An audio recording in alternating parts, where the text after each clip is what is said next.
안녕하세요. 이곳을 찾아와 주신 여러분께 인사부터 드리며 이야기의 포문을 열어보도록 하겠습니다. 저는 지금 40대에 접어든 아이를 키우고 있는 주부이고요. 저에게 일어난 기가 막힌 일이 뉴스에도 나오고 아주 논란의 대상이 되어 이렇게 사연을 적어보게 되었습니다. 제가 누구인지 알아보시는 분들도 계실 것 같은 마음에 제 신상이 드러나지 않도록 조금 각색을 한 부분이 있다는 걸 미리 알려드리겠습니다. 저도 지금은 시간이 꽤 지난 일이라 논란거리에서 벗어나서 조용하게 살고 있기 때문에 양해해 주시면 감사하겠습니다. 지금부터 제가 겪은 그 말도 안 되는 이야기를 시작해 보도록 하겠습니다. 저는 결혼을 한 이후에 시부모님과는 그럭저럭 괜찮은 관계를 유지하면서 평범한 일상을 보내고 있었는데 미꾸라지 한 마리 때문에 시댁이랑 발길을 완전히 끊게 되었습니다. 그 미꾸라지가 누구일지 대충 짐작은 가실 거라 생각하는데요. 바로 도련님과 결혼한 손아래 동서랍니다. 우리 남편이 시댁의 장남이고 제가 맏며느리로 시집을 오게 되었고요. 남편에게는 하나뿐인 남동생이 있었습니다. 저희가 결혼을 할 당시만 하더라도 도련님이 결혼하기 전이라 도련님과도 꽤 시간을 많이 보낼 수 있었고 그만큼 도련님이랑도 친한 사이를 유지하고 있었습니다. 한마디로 시댁 생활에 크게 불편함이 없을 정도로 그럭저럭 잘 지내고 있었단 소리죠. 몇 번 안 되긴 하지만 주말에 도련님과 시부모님을 모시고 근처로 나가서 시간을 보내기도 하고 딱 한 번 가족 여행을 다녀오기도 했었고요. 별다를 것 없는 생활에 큰 파동이 생기게 된 것은 저희가 결혼을 하고 나서 1년 뒤에 도련님이 결혼을 하게 된 이후에 벌어지게 되었습니다. 그때로 돌아간다면 도련님을 붙잡고 결혼을 말리고 싶은 마음이 아주 굴뚝 같습니다. 그때부터 저의 빌어먹을 운명이 시작되었거든요. 저의 성격에 대해 조금만 이야기를 해보자면 제가 할 일을 아주 똑부러지게 해내는 만큼 말이 많이 없는 묵묵한 스타일입니다. 그러니까 시댁에서는 결혼 초에 저에게 조금 서운하셨던 부분이 있었나 보더라고요. 살갑게 구는 성격은 아니었으니까요. 시모는 저에게 다른 집 며느리들은 하루에 한 번 전화해서 애교도 부리고 맛있는 거 사 먹으러 가자고 한단다 하시면서 말을 하시곤 했었습니다. 근데 저는 그냥 한 귀로 듣고 한 귀로 흘렸죠. 그게 저한테 그렇게 해달라고 요구를 하시는 건지 모르고 그냥 그런가 보다 했거든요. 그냥 시어머니한테 아 진짜요? 어떻게 하루에 한 번씩 전화를 한대요? 와 시간이 되게 많은가 보다 하면서 넘겼습니다. 시부모 입장에서는 제 말이 그냥 별거 없는 대꾸였지만 본인들에게 전화를 하는 게 상당히 피곤한 일이라고 생각하는구나 하는 오해가 쌓이게 된 것입니다.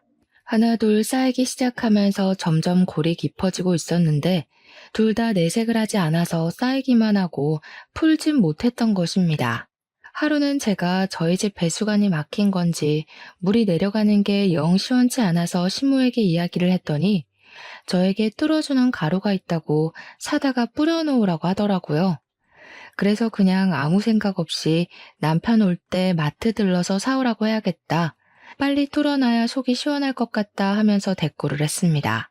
그러니까 시모가 저에게 화들짝 놀란 목소리로 그걸 왜 자기 아들을 시키냐고 되묻더라고요.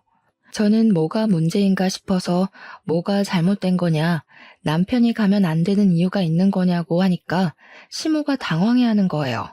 아니 그거 가루만 뿌리면 끝인 건데 굳이 그거를 퇴근해서 녹초가 된 우리 아들을 시켜 먹으려고? 저는 어차피 남편이 퇴근하는 길에 마트가 있으니까 잠깐 들러서 사오는 게 뭐가 문제냐? 동선으로 따지면 그게 더 효율적이라고 생각했습니다. 거기다가 남편이 퇴근하고 돌아올 때까지 화장실을 쓸 일도 없으니까 그냥 한 번에 하는 게 좋겠다 싶어서 이야기를 한 거였습니다. 시모는 저에게 가루만 뿌리면 끝인 건데 굳이 자기 아들을 부려먹으려고 그런 거냐면서 저한테 지금 마트에 가서 사오라고 하더라고요. 일을 뭐하러 두 번을 해야 하는 건지 남편이 퇴근길에 사오면 한 번에 싹 가능한 일인데요. 저랑 시모랑 서로 이야기하는 포인트가 다르다 보니까 서로 자기 주장이 맞는다고 우기는 꼴이 되었고요. 이러한 일이 한두 번이 아니라 매번 일어나다 보니 시모는 저에게 잔소리를 하기 시작했고, 저는 그 잔소리가 듣기 싫어서 연락을 더 안 하게 되었습니다. 시모는 늘 저에게 사람이 어떻게 유동성만 따지고 실리만 따질 수 있냐고, 평일에 출근해서 힘든 남편을 주말까지 부려먹지 말라고 하셨습니다. 제가 뭐 주말에 남편만 부려먹는 것도 아니고 저랑 같이 집안일 좀 하자고 하는 건데, 그걸 가지고 간섭을 하니까 저도 싫었죠. 저는 시모에게 신혼집 살림은 우리 부부가 알아서 하겠다고 이야기를 하니까 시모를 우습게 한다면서 그렇게 말하지 말라고 또 혼내셨고요. 제가 시모와 그렇게 다툼이 생길 때마다 남편에게 도움을 요청하지 않았던 것은 아니었습니다.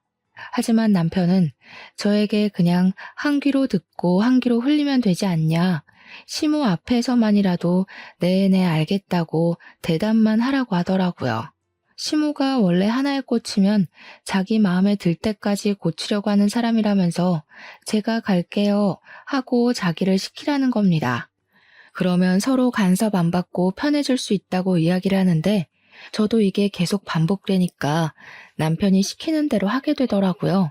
그렇게 시모와 사이가 애매해지고 1년이라는 시간 동안 감정만 서로 캐캐 묵은 채로 지내다가 도련님이 결혼하겠다고 여자를 소개해주겠다고 했습니다. 정말 오랜만에 시댁에 방문을 하게 되었는데, 시모가 저에게 손님이 오는 거니까 음식 같은 걸 같이 좀 해줬으면 좋겠다고 하시더라고요. 어려울 거 없는 일이라 알겠다고 하고 신이 나서 시댁으로 방문을 하려는데, 시모가 저에게 미리 장을 좀 봐오라고 하셨습니다. 제가 그렇게 좋아하는 유동성에 실리를 따지는 일 아니겠냐며 오는 길에 들러서 와라 하면서 장볼 목록을 보내주셨습니다. 시모가 뒤끝있게 구는 꼴이 좀 불편했지만 좋은 게 좋은 거다 하는 마음으로 장을 봐서 시댁으로 갔습니다. 동서가 생긴다는 마음에 신나기도 하고 설레기도 하고 얼른 보고 싶다는 생각뿐이었습니다. 마트에 가서 시모가 적어준 목록들의 재료를 사서 갔더니 저한테 재료 사온 걸 보더니 영수증을 달라고 하시더라고요. 저는 장본값을 돌려주시려고 하시나 보다 하고 영수증을 드렸는데 막 꼼꼼하게 보시더니 아이고 이거는 시장이 싼데 하시는 거예요. 저는 순간 제가 뭘 잘못 들은 건가 싶었습니다. 제가 어리둥절해 있는 상황에도 시모가 혀를 끌끌 찼어요. 설탕은 뭘 이렇게 큰 걸로 사왔냐, 허브솔트는 또 뭐냐, 이런 건 필요 없는데 이러면서 시모가 돈을 줄 것도 아니면서 꼬투리를 잡더라고요. 저도 그냥 듣고 있기 싫어서 시모한테 남으면 제가 가져갈게요 했습니다. 그랬더니 시모가 뭘 가져가냐고 남으면 집에서 두고두고 쓰면 된다고 하시대요. 아니 뭐 어쩌라는 건지 한숨이 절로 나오더라고요. 도련님이 7시쯤 온다고 약속을 잡아놨던 터라 5시부터 준비를 하고 있는데 한 30분쯤 지났나? 도련님이 동서와 함께 집을 방문했습니다.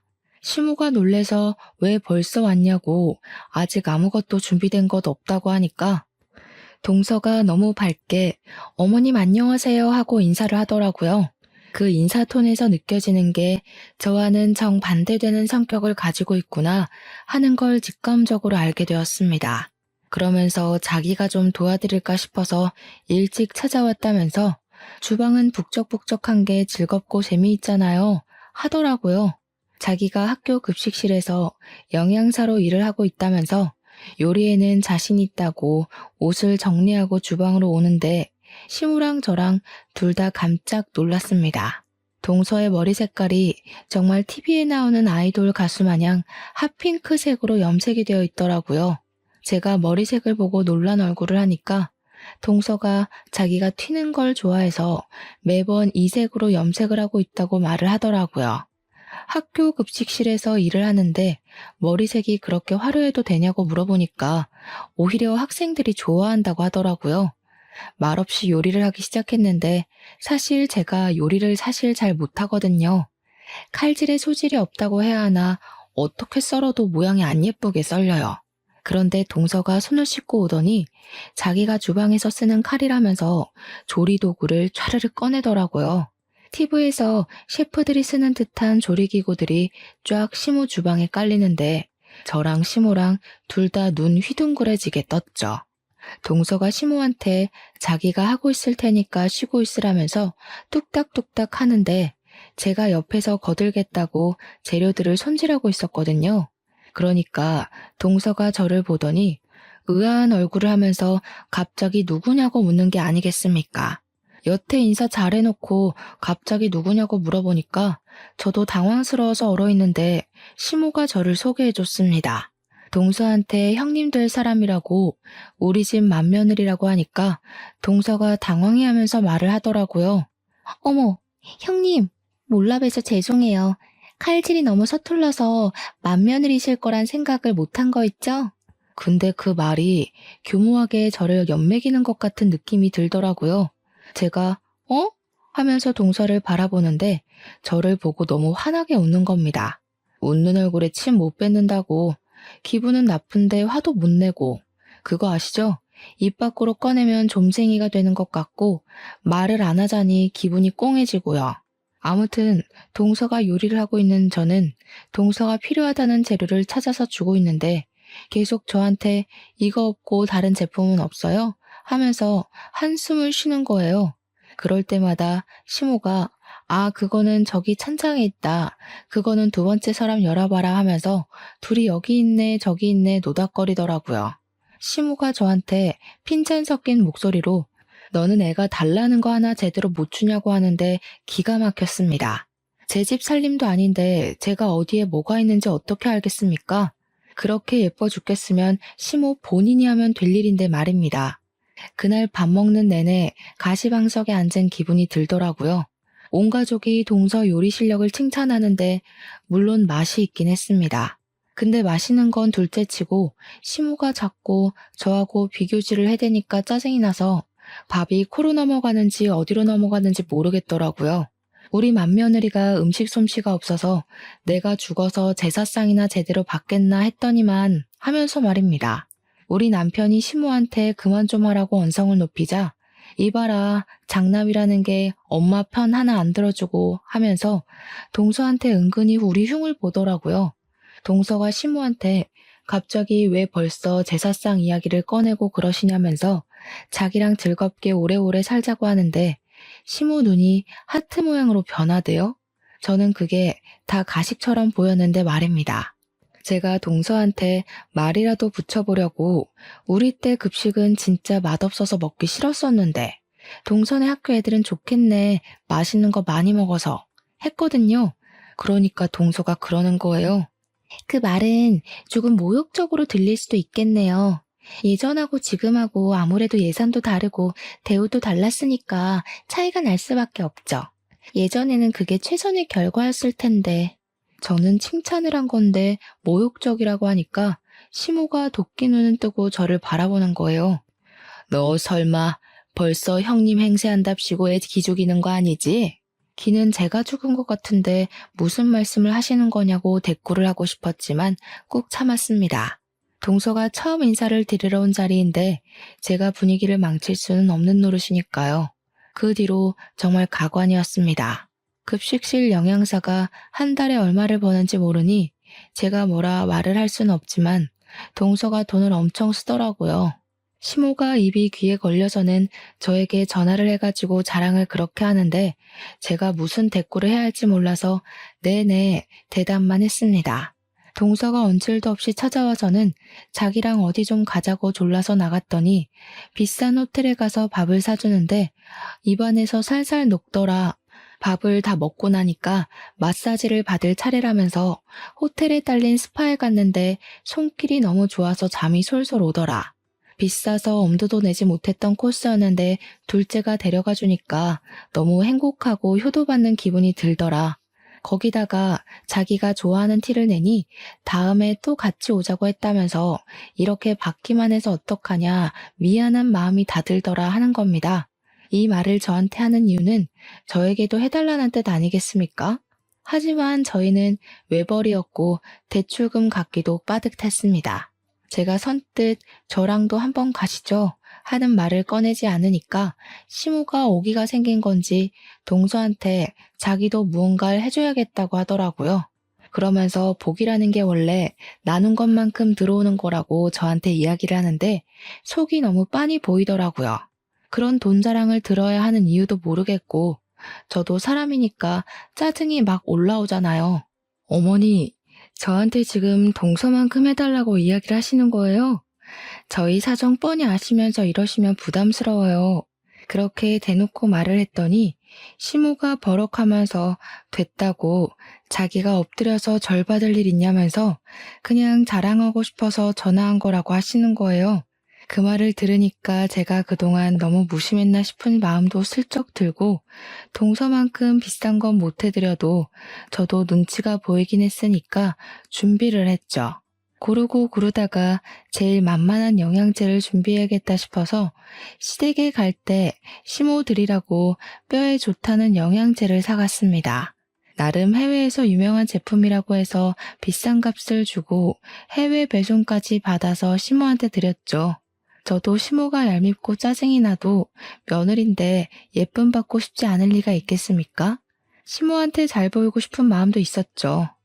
남편도 저에게 큰 거는 못 해드려도 그 정도는 해드릴 수 있겠다 하면서 영양제를 같이 골라주기도 했고요.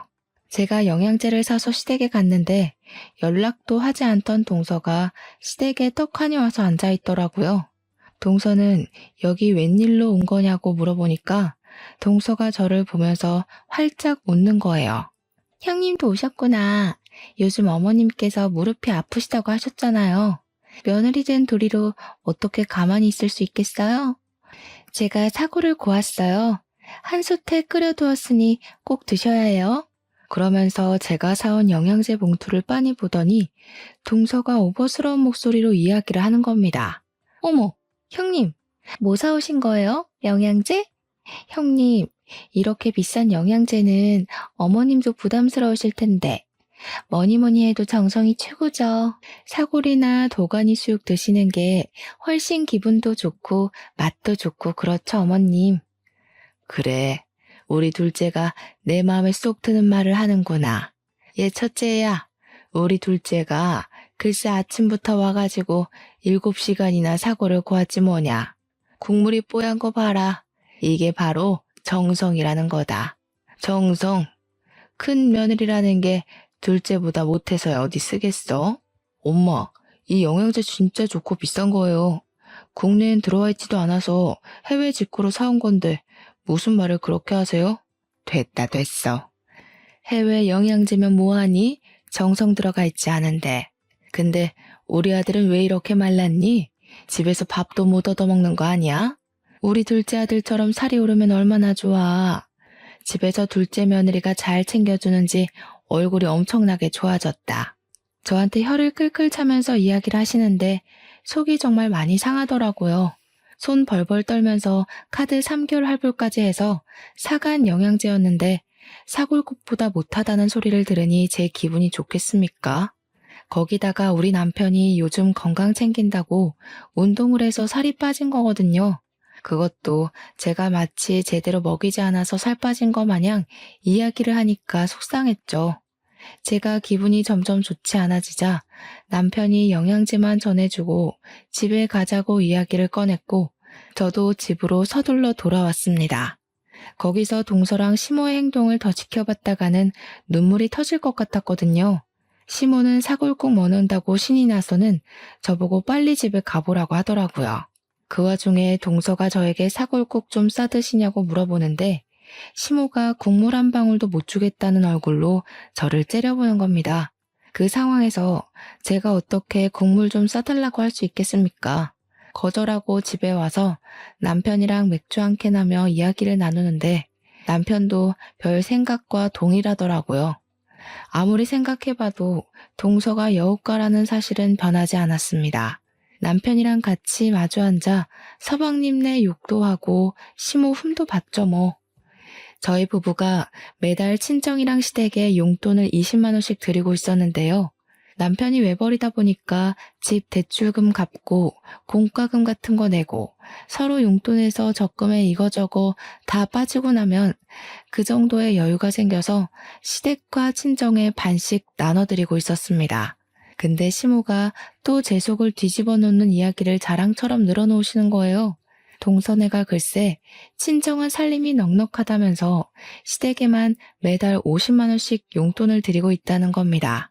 저에게 자랑 섞인 핀잔을 주시면서 둘째네는 매달 50만 원씩 준다고 하는데 저희도 저희 사정이라는 게 있잖아요. 너네는 용돈 꼴랑 20만 원 보내면서 생색이란 생색은 다 내지 않았니? 그것도 뭐 여윳돈 전부를 보내는 거다 뭐다 얼마나 비교가 되던지. 그러면서 제가 뭐 아르바이트를 한다 어쩐다 하면서 제가 한 번을 드리자고 이야기한 것도 안 하지 않았냐. 둘째는 자기가 일이 바쁘면 전날 저녁에 와서 재료 손질이라도 하고 가더라. 너는 이 집안에서 하는 게 뭐냐 하면서 화를 내셨습니다. 제사상도 할 말이 많은데요. 제가 안 하겠다고 한 게 아니라 시모가 저 요리 못한다고 안 시키셨던 거였거든요. 동서가 잘하는 건 잘하는 거고 그걸 왜 저랑 비교질을 해가면서 저한테 스트레스를 주시는 건지 도무지 이해를 할 수가 없었습니다. 그러면서 동서가 이번에는 시모에게 가방을 사주고 화장품도 엄청 고가의 브랜드로 전 라인을 맞춰주었대요. 학교 급식실에서 일한다고 해서 부모님 월급이나 받겠나 싶었는데 능력이 있으니까 돈을 많이 받는 것 같다고 하시더라고요. 제가 이리저리 알아본 결과 학교 급식실에서 일을 해봐야 300만 원도 못 벌 텐데 가방 하나에 200만 원씩 하는 것들을 턱턱 사준다고 하니까 수상했습니다. 남편이 외벌이로 벌어오긴 하지만 대기업에 다니고 있고 연차도 꽤 돼서 한 달에 500만 원 정도 벌어오거든요. 동선에는 맞벌이지만 둘이 합쳐서 그 정도 벌어오는 걸로 알고 있었단 말이죠. 근데 그렇게 여유를 부릴 수 있다고 하니까 이상하지 않겠습니까? 시모의 온갖 비교를 당하면서 저는 꿋꿋하게 맏며느리 자리를 지키고 있었습니다. 시간이 지나고 지날수록 시모는 작정을 하고 저랑 동서의 사이를 차별하기 시작하셨습니다. 아주 눈에 띌 정도로요. 거기다가 첩첩산중으로 동서가 글쎄 임신까지 하게 된 것이 아니겠습니까? 저희 부부는 아이를 가지려고 노력 중이었지만 아이가 들어서지 않고 있었고요. 남편이랑 저랑 날짜도 맞춰보고 병원에 가서 검사도 해봤는데 문제가 없다고 했지만 아이가 생기지 않아서 천천히 가지자고 서로를 위로하던 중이었어요. 그때 동서가 자기가 임신을 했다면서 임신 축하 파티를 열어달라고 가족들이 모인 단톡방에서 이야기를 하더라고요. 솔직히 저도 셈이 나긴 했죠. 티는 내지 못했지만요. 시모는 문자로도 느껴질 만큼 신이 나서는 동서에게 화려한 날개를 달아주었습니다. 덕분에 저는 그 뒤로 시댁의 모든 잡일거리를 도맡아서 하게 되었습니다. 글쎄 동서가 임신 초기니까 조심해야 한다고 하면서 저에게 동서한테 연락도 하지 말라고 엄포를 놓는 게 아니겠습니까? 평소에 제가 동서랑 연락을 하고 지내는 것도 아니긴 했지만 대놓고 연락하지 말라고 하니 기분이 팍 상하더라고요. 네네 알겠습니다 하며 성의 없이 대꾸를 하니까 시모도 또 그게 마음에 안 들었는지 저한테 너는 왜 안 생기냐고 구박을 주더라고요. 장남이 대를 이어야 하는 건데 둘째네가 더 장남같이 군다고. 둘째 며느리가 맏며느리 같다고 하면서요. 너희가 아이 안 생기는 데엔 분명 문제가 있는 거다. 그리고 너처럼 아이가 안 생기는 애가 둘째한테 연락이라도 했다가는 부정 탈 수 있어. 그니까 급한 연락 아니고서야 나를 통해서 하도록 해라. 최대한 자제를 하란 소리야. 알겠어? 그런데 그 말이 그렇게 서러운 거 있죠. 아이가 안 생기는 애가 연락이라도 하면 부정을 탄다고 가슴에 빗으로 꽂히더라고요. 어머님, 그렇게 말씀하시면 저도 너무 서운해요. 저희도 아이를 가지려고 노력하는 중인데 그런 걸로 비교를 하세요. 어쩜 너랑 나랑은 이렇게 맞는 구석이 하나도 없을 수가 있니? 서운하긴 뭐가 서운해. 우리 시대 같았어 봐라. 애 못 낳으면 바로 소박 맞는 거야. 제가 아이를 진짜 좋아하거든요. 지금은 쉬고 있지만 보육교사로 일을 하고 있기도 했고요. 저도 아이가 안 생기는 게 서러운데 시모까지 저러니까 눈물이 막 났습니다. 제가 훌쩍거리니까 시모가 멈칫하면서 울긴 왜 우냐고 평생 남의 아이만 봐주다 보니까 네 아이가 안 들어서는 거라고 하시더라고요. 나중에 동선애가 아이를 낳으면 저보고 가서 도와주라고 하면서요.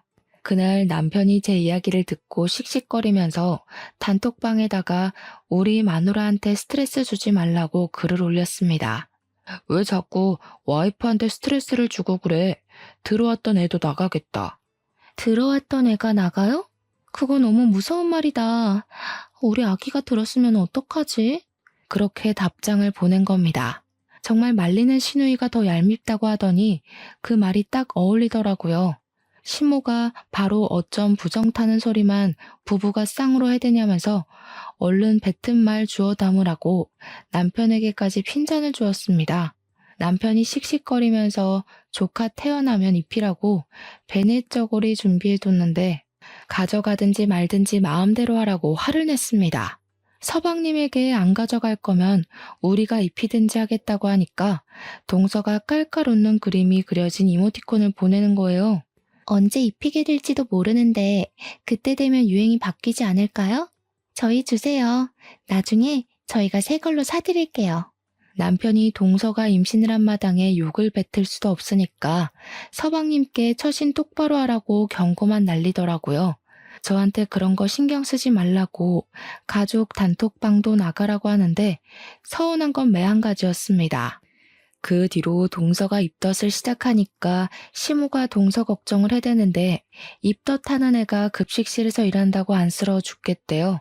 자기가 대신 아팠으면 좋겠다면서 떡두꺼비 같은 놈이 나오려고 동서를 고생시키는 거라면서요. 대화창에서 아주 둘이 짝짝꿍을 맞추는데 정말 남편 말대로 알림도 꺼놓고 애써 보지 않으려고 하면서 지내고 있었습니다. 동서의 입덧이 끝나고 난 뒤에는 시모가 주말에 저를 불러다가 동서가 임신해서 움직이기 힘드니까 대신 전해주라면서 마트를 털어오셨더라고요.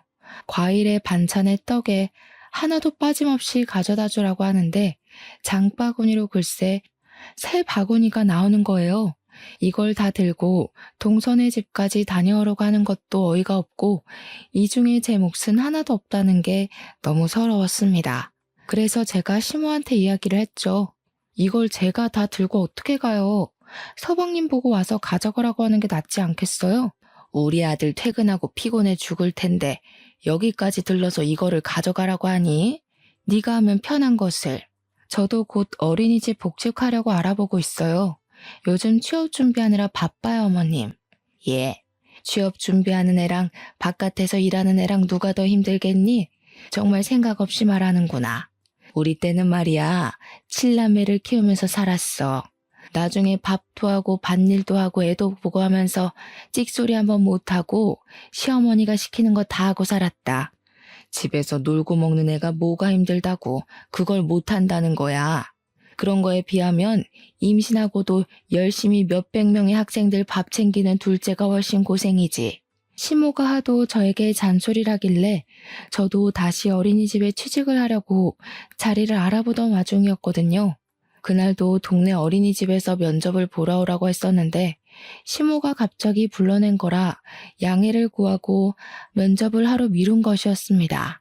동서에게 음식을 전해주라고 시키는 건 줄 알았으면 무시하고 면접이나 갈 걸 그랬다고 생각하고 있었습니다.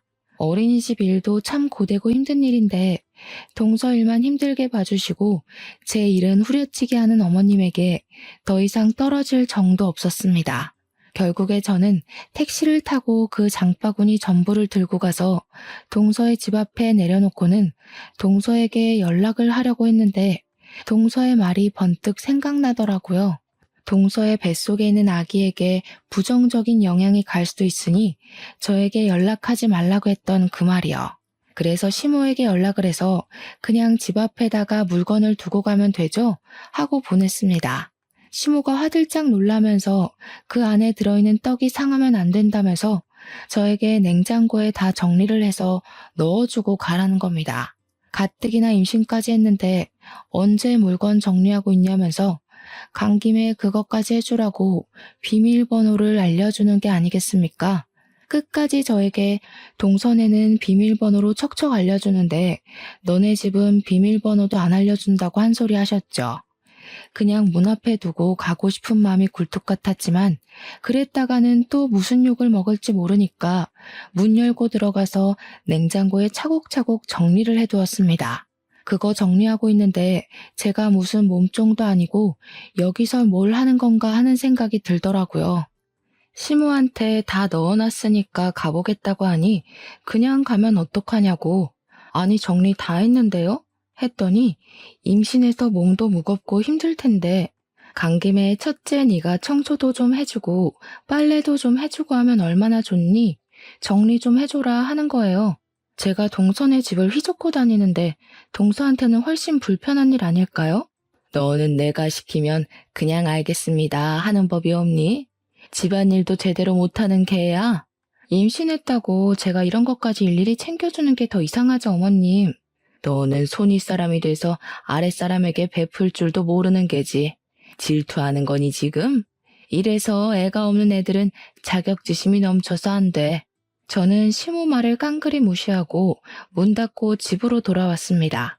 그 뒤로 일부러 시모의 연락을 피하면서 지냈고요. 몇 주 뒤에 동서 뱃속의 아이 성별이 딸이라는 게 밝혀진 뒤 시모가 조금 서운해하더라고요. 그래도 시부가 손녀도 귀한 자식이라면서 잘 넘어갔고 동서랑 시모는 둘이 마사지도 받으러 다니고 데이트도 하고 잘 놀러 다니더라고요. 일부러 보란 듯이 저에게 사진을 막 보내는데 해탈하고 나니까 그냥 우습게 여겨졌습니다. 남편이랑 저랑은 둘이서 저를 씹든 말든 우리끼리나 행복하게 잘 살자 하고 무시했는데 어마어마한 사건이 터지고 말았습니다. 어느 날 친구들이 인터넷에서 난리난 사건 알고 있냐면서 그 링크 하나를 보내주더라고요. 제 친구들이 전부 대학 동기라 유아교육과를 나온 친구들이고 보육교사로 일을 하고 있었거든요. 그 내용은 급식실 위생에 대한 고발 내용이 적힌 글이었고 교사들이 이용하는 커뮤니티에 올려진 글이었습니다. 친구들은 어린이집은 위생 인증을 철저하게 하는데 고등학교는 다른가 봐 하면서 매달 감사가 나오지 않나? 하면서 떠들더라고요. 글을 제대로 정독해보니 고등학교 급식실 영양사를 고발하는 내용이었는데 조리실에서 일하시는 분이 양심 고백을 한 내용이었습니다.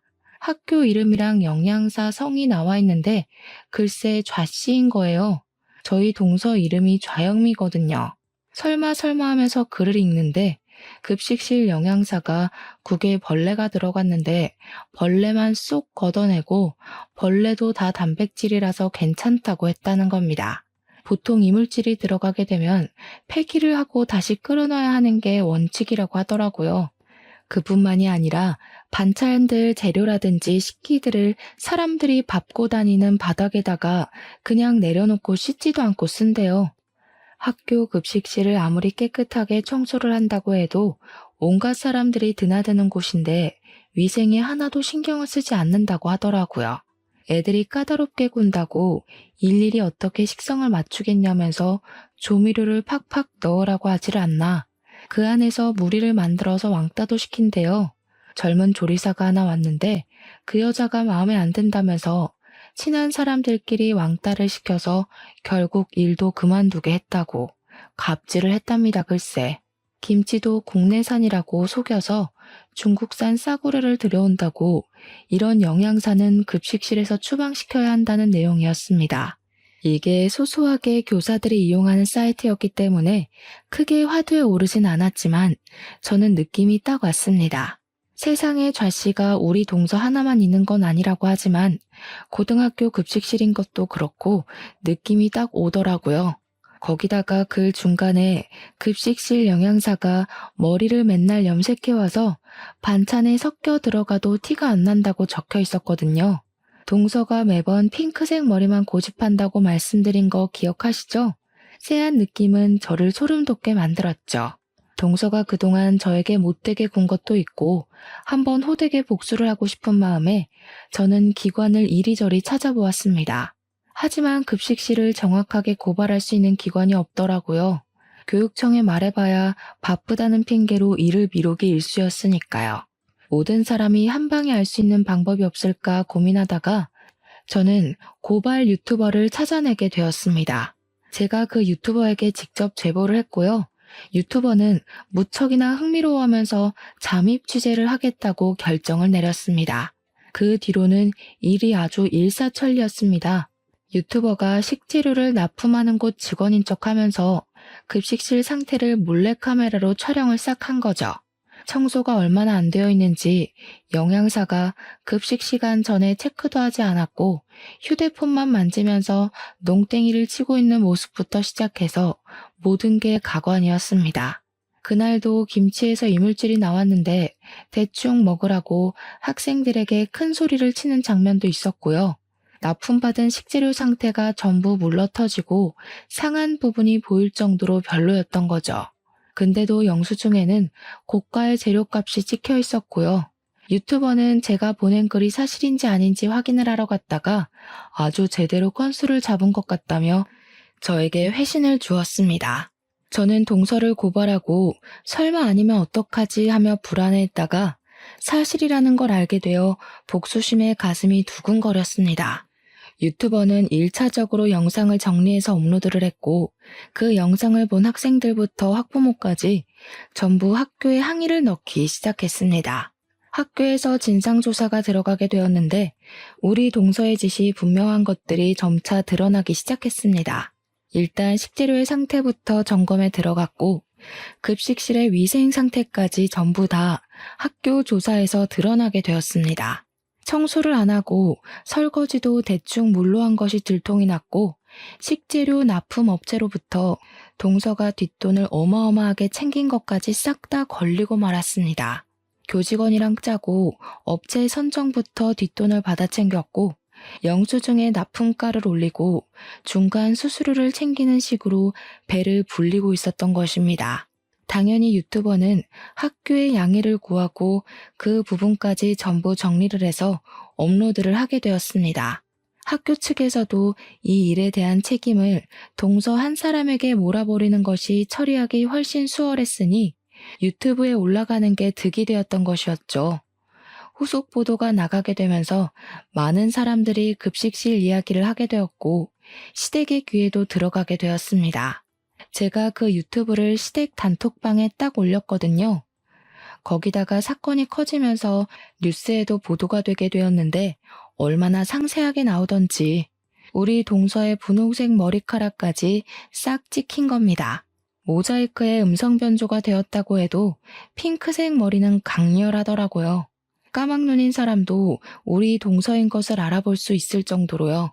시모는 둘째 며느리 자랑을 엄청나게 하고 다녔는데 누가 봐도 둘째 며느리로 보이는 사람이 뉴스에 나왔으니 뒤집어졌습니다. 시모 전화기에 뉴스에 나온 거 너네 둘째 며느리 아니냐면서 연락이 엄청나게 쏟아져서 휴대폰을 꺼두기까지 했다고 하더라고요. 동서는 결국 계속된 수사에 모든 것을 자백하게 되었고 뇌물 혐의에 애들 먹는 걸로 장난친 것, 식품위생법까지 위반한 사실을 말입니다. 당연히 크게 화두에 올랐기에 징역살이가 확정나게 되었고 시모는 당장 이혼을 하라면서 서방님에게 난리를 치기 시작했습니다. 서방님은 당장 아이가 뱃속에 있는데 어떻게 이혼을 하겠냐며 골머리를 썩고 있었습니다. 동서는 자기한테 비싼 변호사를 선임해주지 않아서 이렇게 된 거라면서 시모와 서방님에게 자기가 해준 게 얼만데 이런 취급을 하냐고 펄쩍 뛰었습니다. 시모한테 그동안 선물 사주고 좋은 데 데려가고 한 돈이 전부 뒤로 챙겨서 받아먹은 돈이었더라고요. 시모는 자기도 잡혀가는 거 아니냐면서 저에게 전화를 해서 벌벌 떨었는데 저는 얼마나 고소했는지 모릅니다. 대놓고 고소한 티를 낼 수는 없었지만 시간이 지날수록 아수라장이 되어가는 현장이 너무 재미있었죠. 동서는 교도소에서 아이를 낳게 생겼다면서 울고불고하고 결국 시부모가 나서서 이혼을 하라 종용한 덕에 서방님은 동서랑 이혼을 했고요. 동서가 교도소에서 편지를 써서는 애는 네가 키우라고 자기는 못 키운다고 난리를 부렸습니다. 둘이 그걸로 한참 실랑이를 벌이다가 결국 서방님이 키우기로 결정이 났는데 시모가 저를 불러다가 정신 나간 소리를 하더라고요. 남자 혼자서 애를 어떻게 키우겠니? 너희 부부가 애도 없으니 입양해서 키우는 게 좋겠구나. 어차피 핏줄이기도 하고 우리 둘째 재혼할 거 생각하면 아이는 짐덩어리지. 그것도 딸인데. 너네가 이러려고 애가 안 들어섰나 보다. 그 말에 남편이 열이 받아서 시댁 밥상을 뒤집어 엎었습니다.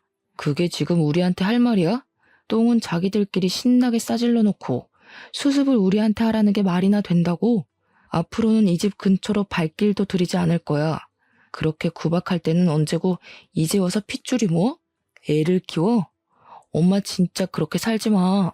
결국 동서가 교도소에서 아이를 낳고 출생신고를 한 뒤에 바로 서방님께 아이만 덜렁 보냈다고 하더라고요.